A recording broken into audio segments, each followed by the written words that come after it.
Olá, confira os destaques do Jornal da Câmara. Requerimento para a instalação de comissão parlamentar de inquérito é protocolado no Legislativo Municipal. Proposta de CPI é motivada após vereadores rejeitarem em plenário pedido de impeachment do prefeito Nelson Marquesan Júnior. Semana Municipal da Pessoa com Deficiência lembrada durante período de comunicações em sessão plenária. Políticas de acessibilidade e inclusão também são tema de encontro na Comissão de Saúde e Meio Ambiente. Estas e outras notícias você acompanha a partir de agora.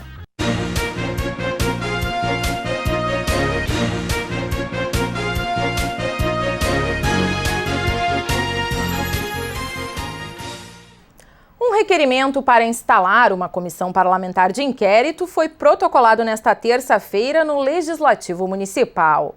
A iniciativa foi do bloco de oposição, liderado pelo vereador Roberto Robaina, do PSOL. O documento foi assinado por 15 parlamentares. A CPI tem como objetivo investigar acusações contra o prefeito Nelson Marquesan Júnior. Depois de instalada, a comissão terá 120 dias, prorrogados por mais 60, para concluir os trabalhos. O grupo será formado por 12 membros, observada a proporcionalidade partidária ou de bloco partidário. E a sugestão de criar uma comissão parlamentar de inquérito foi motivada após os vereadores rejeitarem em plenário o pedido de impeachment do prefeito Nelson Marquesan Júnior. A denúncia foi protocolada na Câmara Municipal na última semana, dia 21 de agosto.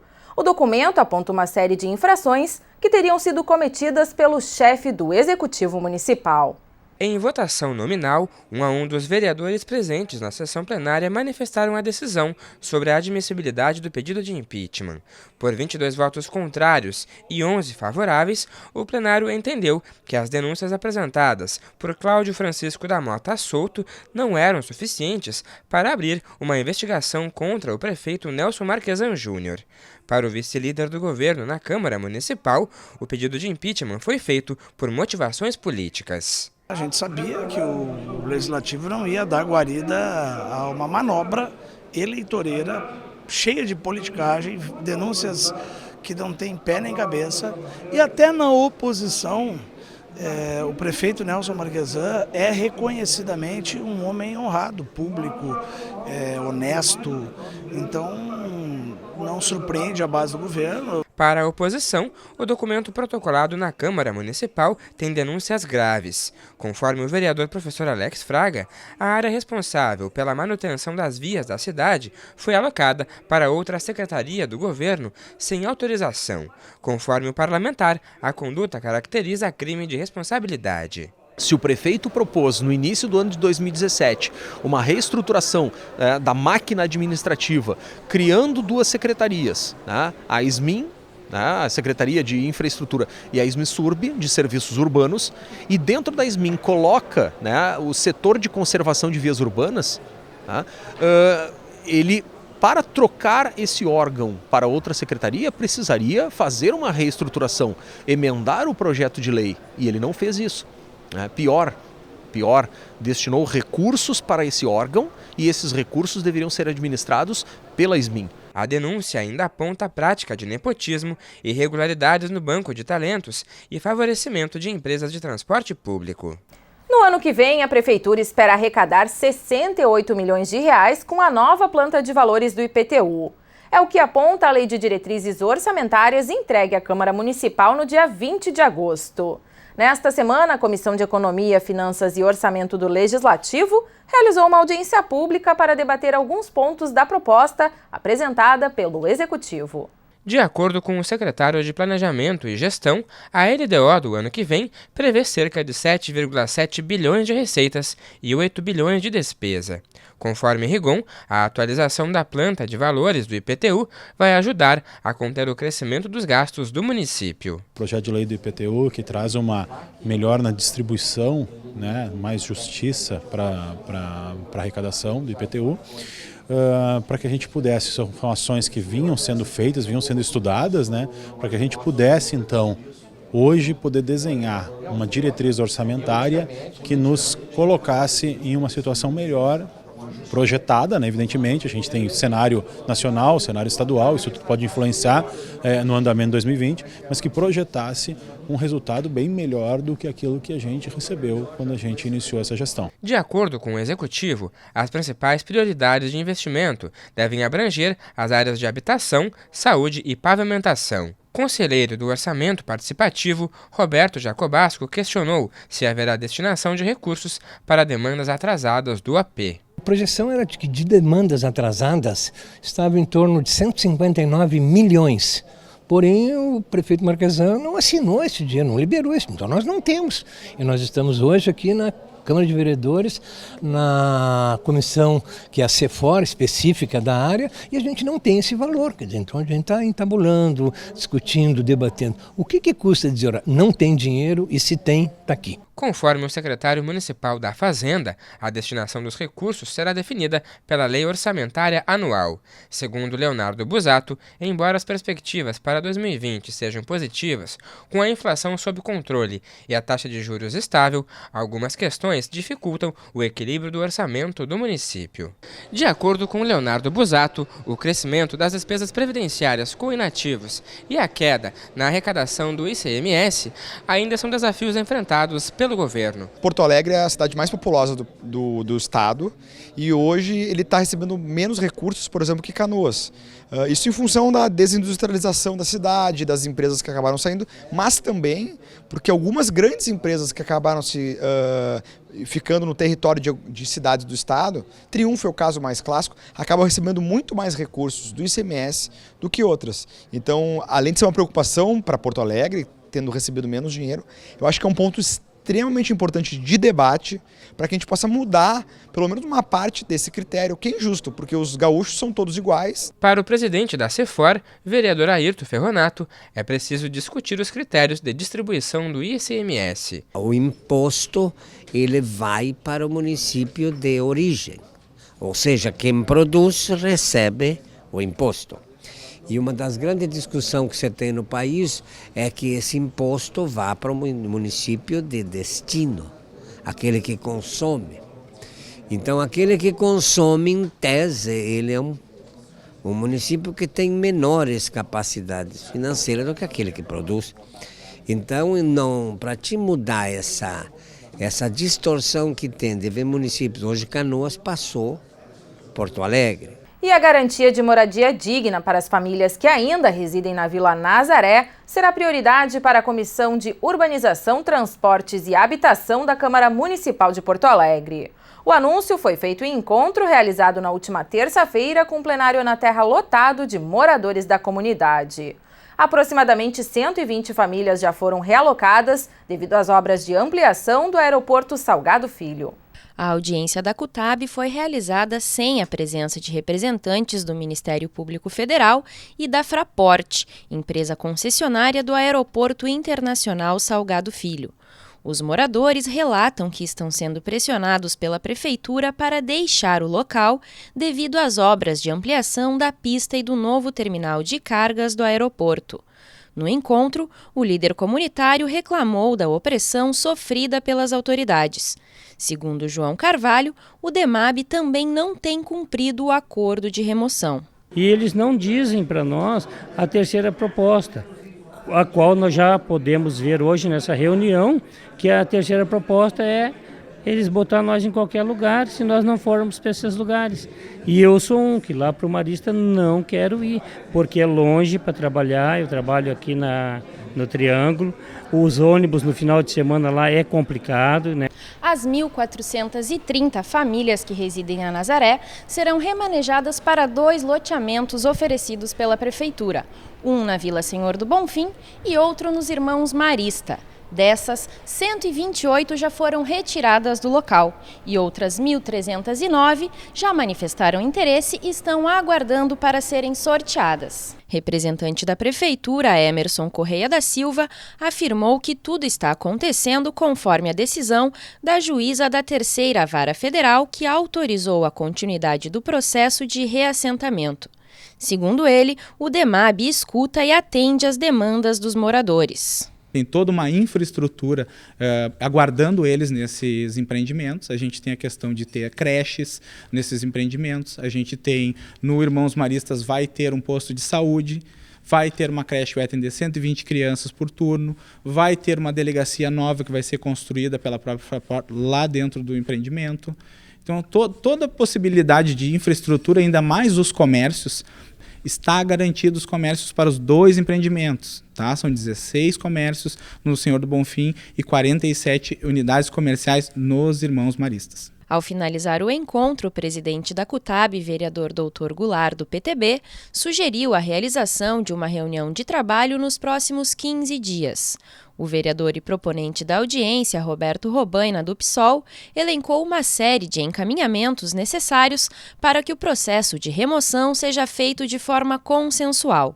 A intenção é formatar uma proposta de acordo para garantir os direitos das famílias no processo de reassentamento. Então tem que prever a possibilidade de uma terceira opção, que não é sair da região, tem que ter a possibilidade das crianças não perderem o ano letivo.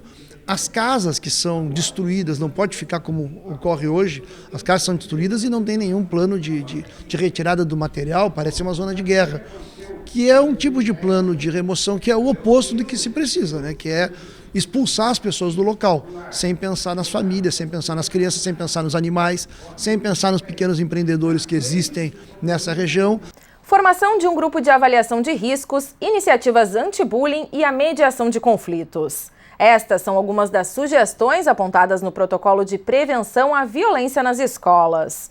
O documento foi apresentado nesta terça-feira na Comissão de Educação do Legislativo Municipal. Fruto do engajamento de instituições e entidades, o protocolo traz elementos técnicos e científicos com o intuito de respaldar políticas públicas de prevenção à violência. O coordenador do grupo de trabalho responsável pelo documento explicou que a ideia é contribuir para evitar situações como as ocorridas em escolas de Charqueadas, no Rio Grande do Sul, e de Suzano, no estado de São Paulo.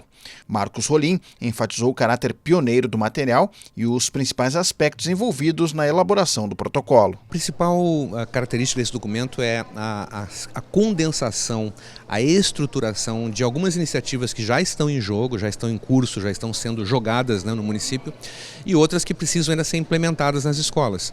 Então o tema é que nós temos num único documento um protocolo que sinaliza claramente as medidas práticas necessárias para que se possa prevenir a violência na escola, tanto quanto possível, com base na literatura internacional, com base nas pesquisas, nas evidências encontradas em pesquisas científicas. A gente sabe muito o que funciona, o que não funciona, e orientamos o protocolo nesse sentido. Dentre as sugestões apontadas no documento estão a formação de um grupo de avaliação de risco, iniciativas anti-bullying, atenção especial a casos de depressão entre os estudantes e a mediação de conflitos.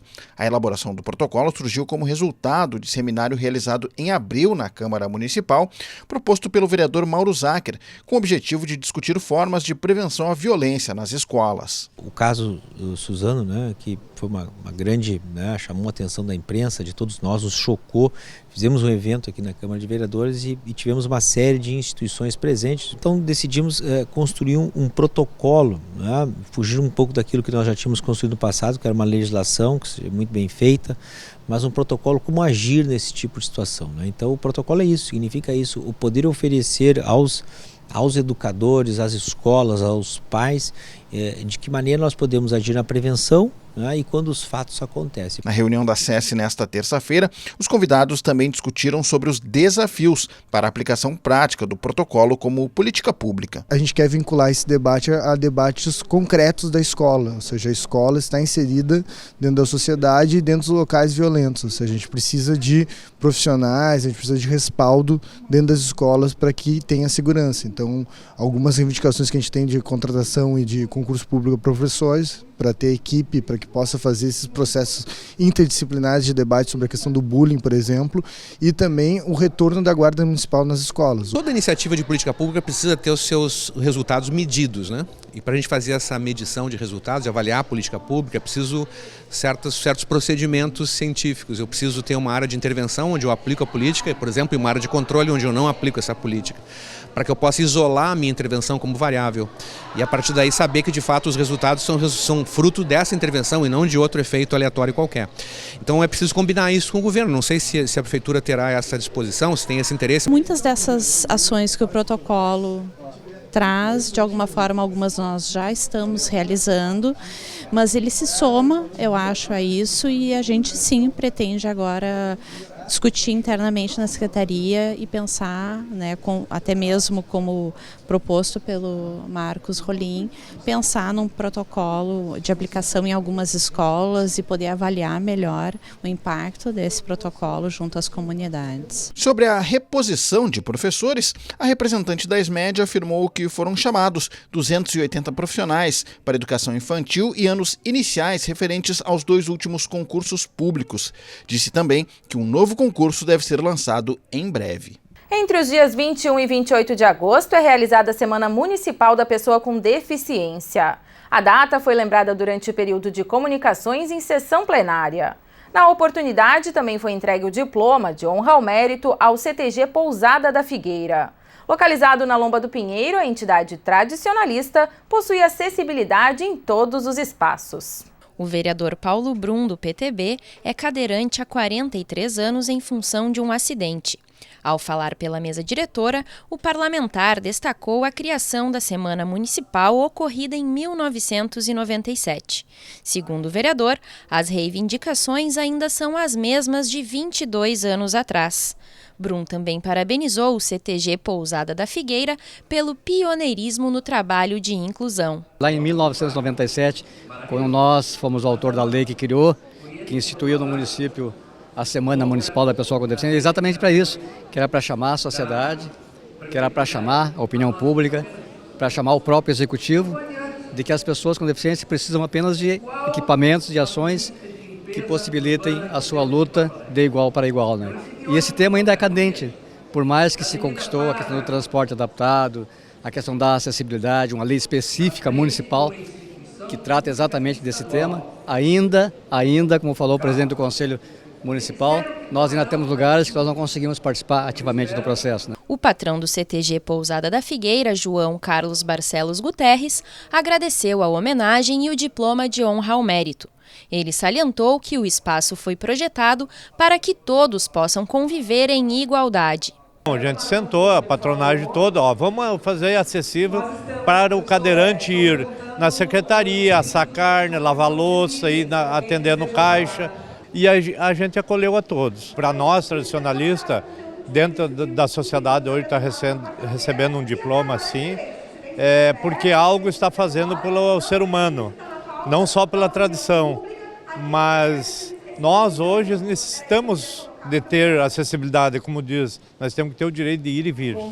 Aproximadamente 15% da população do Brasil apresenta algum tipo de necessidade especial. Em Porto Alegre, esse número representa 200 mil. Pensando na inclusão dessa população, é que está sendo realizada a 22ª Semana da Pessoa com Deficiência na capital gaúcha. Então, os dados são, assim, alarmantes e preocupantes. A gente vê muita reclamação.